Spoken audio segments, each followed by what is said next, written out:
Hey, everybody. It is Monday, September 26th, 2022. It is noon in the East, 9 in the West, and this is Lunch with Lincoln. I'm your host for today, Reed Galen. Thanks for joining us, everybody.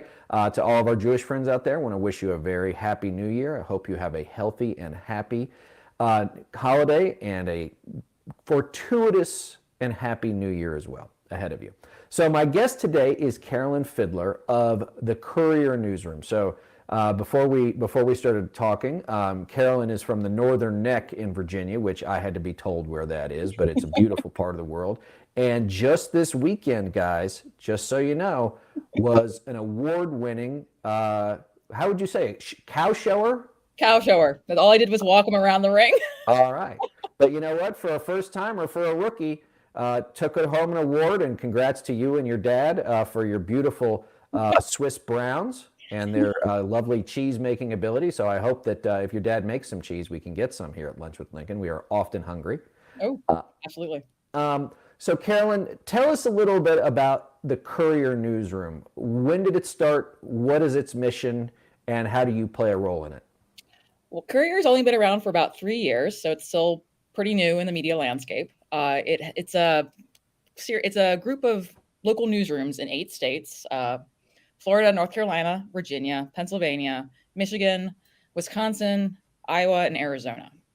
And in those states, we have newsrooms on the ground in each of those states reporting on local news through a progressive lens. And we are a social media forward newsroom, which means we meet people where they are. A lot of people are just getting their news from social media alone. So we make sure all of our news is presented in a social media friendly way. So people can, when they're scrolling through their feeds and they're getting a bunch of crap from, right-wing outlets that are very popular on Facebook these days, they're also getting good information to push back against that bad information. I'm the political editorial director there, and I just started about 3 months ago. And you're new to it. So where Yes. were you before that? I was at Daily Kos for 5 years. Oh, okay. Yeah. All right. So the progressive media environment not new to you. Correct. And how have you found? I mean, the states you're in, clearly many of those are the ones that are on our radar screen this fall and into 2024. How have y'all found the reporting there? Are there people generally willing to talk? Are there stories that you guys feel like you're getting that other people aren't or ignoring? What's your sense of it? My sense of it is that all of these states, every state, frankly, has had a real dearth of local news. Like, local newsrooms are folding all over the country, and they've been folding all over the country for years now. And so we came in with new local newsrooms to report on state issues in a state-specific way, as opposed to a national outlet just parachuting in and having like a correspondent on the ground. Our entire newsrooms are in each of these states, so we meet people where they are, both in states and on social media. Well, it's always interesting to see, having been to Iowa enough times. I think if I haven't been to all 99 counties close enough, that when the National Press Corps parachutes in, it's always like the first week is always like an anthropological study, right? Yeah. Look at these people called Iowans, right? Basically. Their kids go to school. They eat something other than pork chops and fried butter every day, right?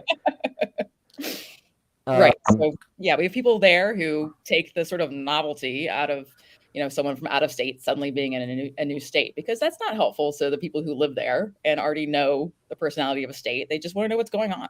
Well, and you can also tell, again, as someone who's traveled all over in my past and current career, that if you are in a small-ish town and you walk into, say, a restaurant to get breakfast, like, everybody in that restaurant knows you're not from there.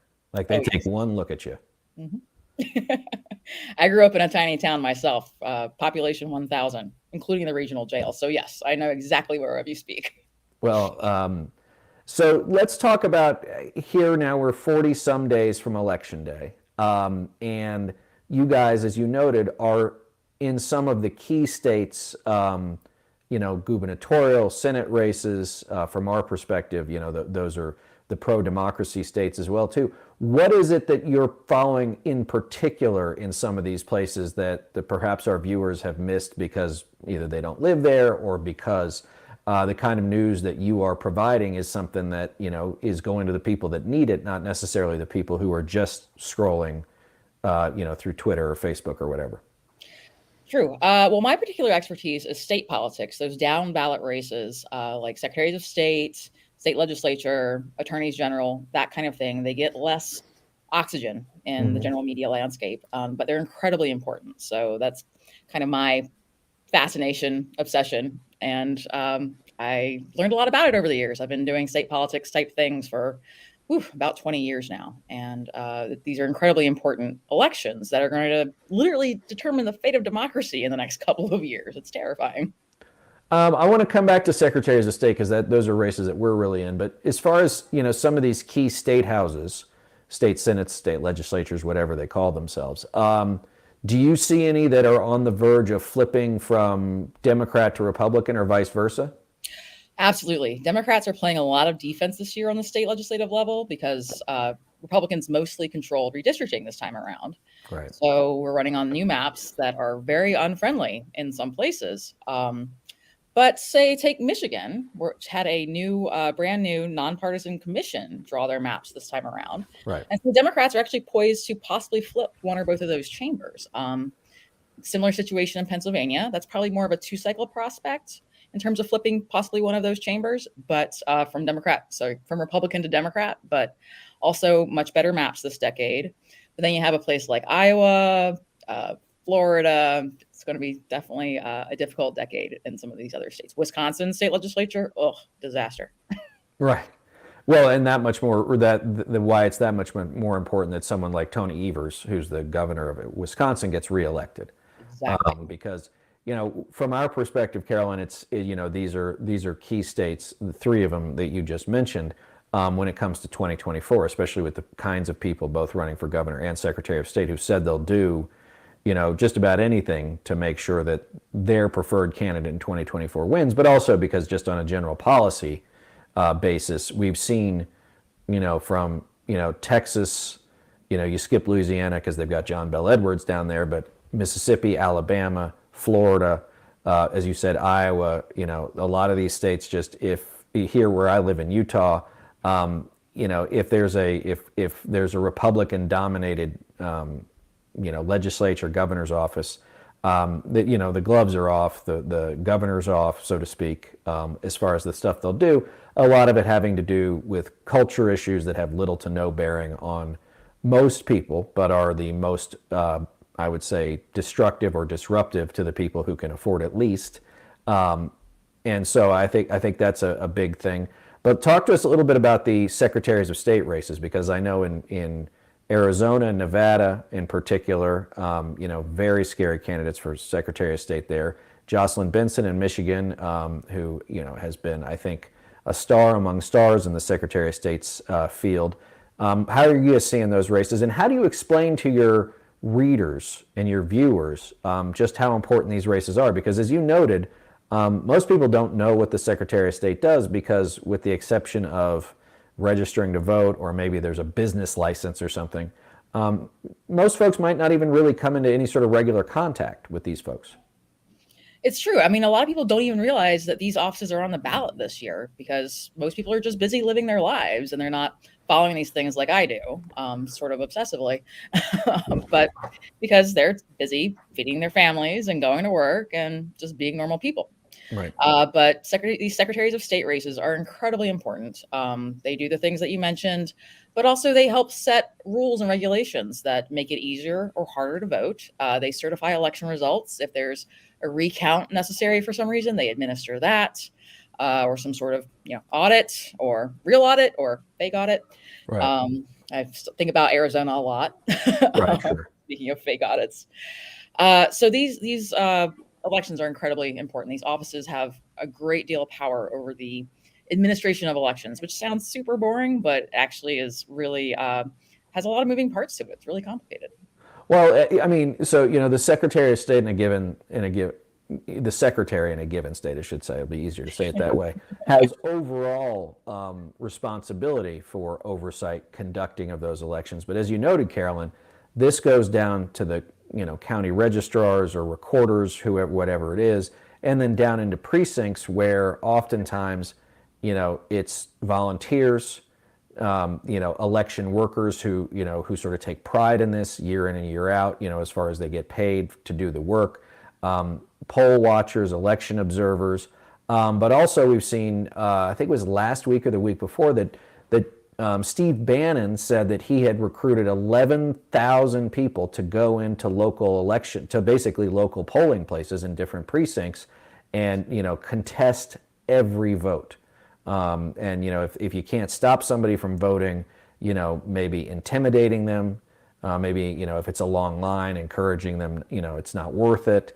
But then also just going through and mucking up the process. So are you guys seeing anything like that on the ground where you're covering things? Not explicitly quite yet, but it's a little soon. Right now, like there's mail-in voting happening, early voting. When we get closer to Election Day, we're definitely going to see some of that badness just come out of the woodwork. I have no doubt. And it's going to take these secretaries of state to help push back against this, which is their sworn duty to do as they uphold their state's constitution and the U.S. Constitution. These folks who are going to come and show up and contest ballots and discourage people from voting are the antithesis of what these offices stand for. So no matter which party they hail from, they should be pushing back on this. And a lot of the candidates on the ballot this year still are saying and possibly even actually believe that Donald Trump won in 2020. And we can't have someone who has that sort of delusion running these processes. Well, and let me just say this, and I've said this before, gang. I said it with Simone Sanders over the weekend. I said it on the podcast this week. New podcast out today, just yours truly answering your questions, so download it. We got to get out of this 2015, 2016 thinking, Carolyn, oh, someone's crazy, they can't possibly win. That guy can't string a sentence together, he can't possibly win. Like, they can win, gang. They absolutely can win. And, I think, Carolyn, sometimes it's that, it's a midterm, right? So oftentimes people are less interested. To your point, the presidential is sort of, I used to call it the singularity, right? It's all consuming. It sucks everything into its maw. But midterms by nature, because it's thousands of races in all 50 states, it can make it sometimes difficult for an individual voters or even voters writ large to sort of get that overarching narrative. Why is it so important? Does it really matter who my state my state senator is? Does it really matter who the Secretary of State is? And I feel a little bit, frankly, concerned on the Democratic side of the aisle, the big D Democratic side of the aisle, which will help preserve small d democracy.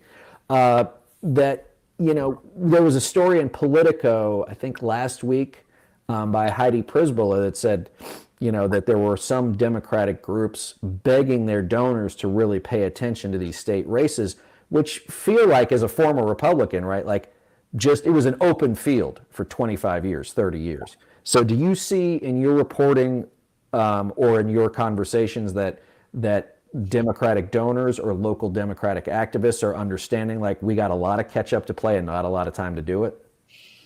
Unfortunately, no. These big donors are keeping their wallets closed for these incredibly important races. The Republican groups that elect folks to these offices are always raking in more money than their Democratic equivalents. And it's always a problem for so many reasons. No matter what issue you care about, your state legislature has something to do with it. Right. And these other statewide offices, secretaries of state, attorneys general. But despite the importance, Democrats still don't seem to get it in a lot of ways. Republicans have gotten it for years, as you accurately pointed out. More money, more resources, more focus. And Democrats are always, still playing catch up. And the more they still play catch up, the further out in front Republicans get, it feels. What do you, can I ask a question? What do you think happened? Because, again, when I worked on Republican campaigns, we just assumed that the Democratic ground game was going to be, if it wasn't going to be the deciding factor, was going to keep things close. Now, candidly, in the last nearly 3 years, where I've done a lot more work with Democratic, in Democratic circles, I would say we're not Democrats, but that there are a lot of folks out there in the states that you're in, small organizations, small activists doing incredible work often understaffed, always underfunded. But I feel like this should be the backbone of the Democratic Party, and instead it feels like sometimes it's almost an afterthought. I mean, why is that, do you think? That's a question I feel like if I had the answer to, I, Wouldn't might be have talking had to a me. problem by now. That's a really good question. I know that it's really easy to get drawn in by the sexiness at the top of the ticket if someone, Right. exciting is running for president or something, and folks forget that the decisions that impact them every day are made at the state level, not the federal. Right. No, I mean, yeah, I mean, the viewers and listeners have heard me say this. Like, the people that affect your lives on a daily basis, your mayor, county councils, sheriff's office, police department, fire department, water, energy, electricity, whatever, right? Like, your average member of Congress, like, might be a leader even, but like on any given day, like, if they're even in session, they're raising money, they're at a committee hearing, right? Like, they have broad policy implications, Carolyn, but like, they don't, affect, as you said, they don't affect that daily life. Whereas again, these state laws, like we've seen now, let's turn to Dobbs for a second, right? Where Greg Abbott down in Texas got an early start with, was it SB 8, right, last year. Then, as the Dobbs decision leaked, the draft leaked. Now a lot of conservative run states started putting in trigger laws as soon as Roe v. Wade went down. These bans took over. Are you seeing, and even in Arizona, right? This judge just said that a law from 1864, before Arizona was a state and during the Civil War, right? The U.S. Civil War, Yeah. right, is now basically going to ban all abortions in the state. What, in your reporting or in your observation, what effect is that having on voters, especially female voters? It's absolutely energizing voters, especially progressive voters, Democrats, and women. When you take away a basic right of over half the population, people are going to notice and people are going to probably be upset. So Right. it's definitely juiced registration in many places. It's definitely, I do believe it's going to juice turnout in a way that's going to really help Democrats this year. It's still a midterm election. It's still the first cycle after redistricting. So it's still going to be really hard on many levels. But Right. the Republicans, the dog caught the car here. And I don't think they were really prepared for the backlash to the Dobbs decision.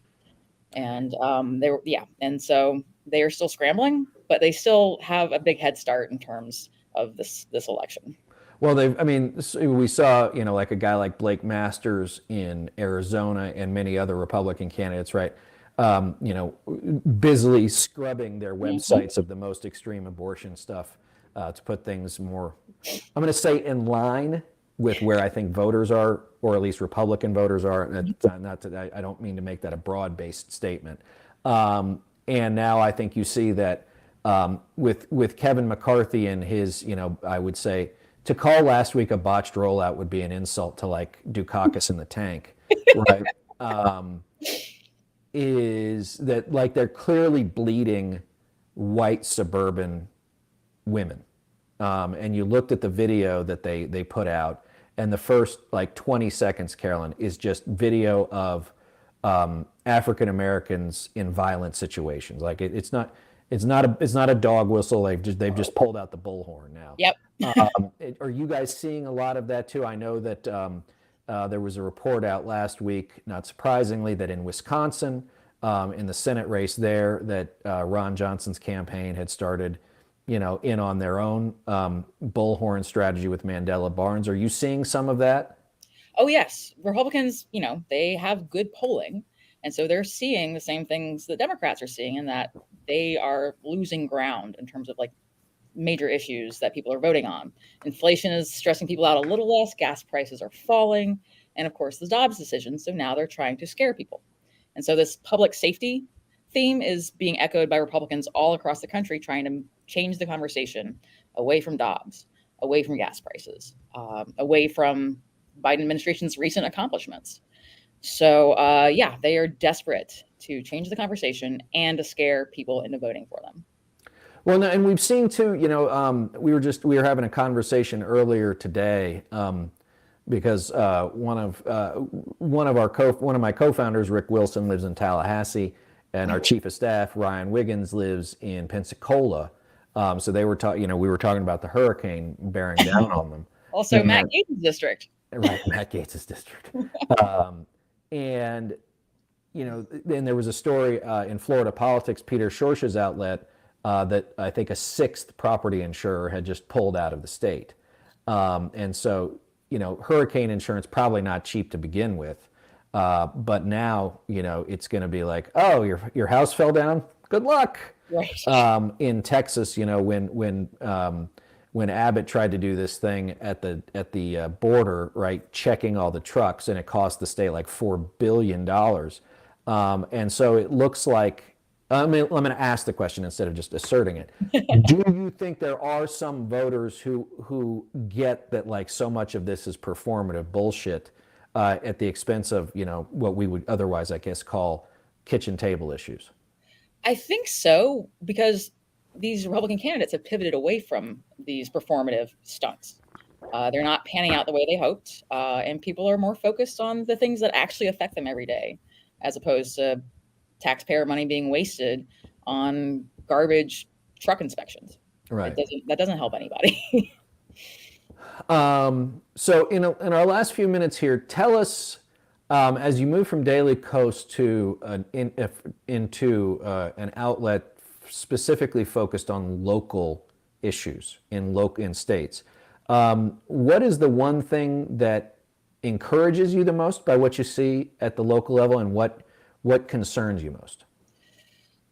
What concerns me most is just the sheer number of folks running for these lower level offices who just don't believe in basic facts, like Trump lost in 2020, and I don't know, the sun rises in the east. Well, now you're going to tell me that the Earth is round. I'm sorry? Now you're going to tell me that the Earth is round. I know, right? It's so controversial. Now, I feel like we're in a place where Democrats are like, that glass is half full, or it's half empty, and Republicans look at it and they're like, that's a dragon. Right. And exactly. It's hard to have a conversation there. I'm going to steal that. Can I steal it? My normal line is Democrats play chess and Republicans eat the pieces and go, what are you going to do about it? That's good. That's right. good. But I'm stealing the water and the dragon. Are there any flickers of hope out there? Yes. I mentioned the redistricting commissions in Michigan and the redistricting process in Pennsylvania made those state legislative maps less unfriendly to Democrats. Right. Some chambers are in play, but Democrats are also playing defense in some places that arguably they shouldn't, like Nevada. Right. But I am cautiously optimistic for the long term. I'm not super optimistic about this year's elections, but I reserve the right to be surprised. Right. Well, look, history, only 3 times since 1900 has the party in power picked up seats in a first-term midterm, yada, yada, yada. So we get all that. But that being said, Carolyn, I want to thank you today. Folks, get out there. 60,000 of your fellow Americans have joined the union. Join the union.us. Get involved today. We need you out there. We need your voice. We need your eyes. We need your ears. We need your boots on the ground. We can do this. Carolyn and her team are doing what they can to make sure voters in the states know what they need to know. But now we need to make sure that those mechanics, where the rubber meets the road in elections, right? From when somebody gets in line to when somebody, actually pulls the lever in that voting booth, we need to make sure they have the information they need and the encouragement they need to actually show up. Showing up. Half of life is showing up, Carolyn. That's true. Where can our folks find you online, and where can we find the Courier Newsroom? You can find me online on Twitter and on the socials at CFID on the screen right there. Courier Newsroom has those newsrooms in these 8 states. They all have different names, obviously, because they're all unique entities unto themselves. But couriernewsroom.com is a way where you can find all of them. And you can find us on social media as well, because we spend a lot of time there, because that's where everyone's getting their news. Amen. So couriernewsroom.com, guys. If they are in your state, make sure you sign up for them, get all the information you need. I want to say thanks to Sam and Felicia and Lisa for the backstage help today. Everybody else, be safe. Check your voter registration, check your family's voter registration, check your friend's voter registration. If your ballot has arrived, vote it and get it back. Don't waste time. Do these things. Do them today. Everybody, thanks for all your help, and we'll see you next time. Pennsylvania's Jewish community faces a rising tide of anti-Semitism. An alt-right gunman took 11 Jewish lives in an unimaginable slaughter. The gunman was radicalized on Gab, a social media site where Nazis, anti-Semites, and racists spread hate and terror against Jews. So what did Doug Mastriano do? Joined Gab, hired them, paid Gab's CEO for advice, bought Gab ads and followers. Mastriano knows what he's paying for, knows exactly what Gab's audience is. They're not just Nazis, Klansmen, racists, and crazies. They're his base. Pennsylvania has proudly protected the religious liberty of every faith and creed since our founding. Now it's up to us to protect Pennsylvania from Doug Mastriano. The Lincoln Project paid for and is responsible for the content of this advertising.